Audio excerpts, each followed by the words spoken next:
ॐ हिरण्यवर्णाम् हरिणीम् सुवर्णरजतस्रजाम् चन्द्राम् हिरण्मयीम् लक्ष्मीम् जातवेदो ममावह ताम् महावह जातवेदो लक्ष्मीमनपगामिनीम् यस्याम् हिरण्यम् विन्देयम् गामस्वम् पुरुषानहम्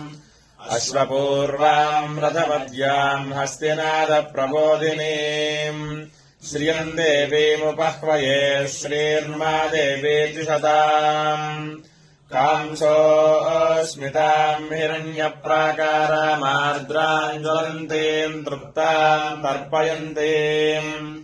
पद्मे स्थिताम् पद्मवर्णाम् तामिहोपह्वये श्रियम् चन्द्राम् प्रभासाम् एषा ज्वलन्तीम् श्रियम् लोके देवजुष्टामुदाराम्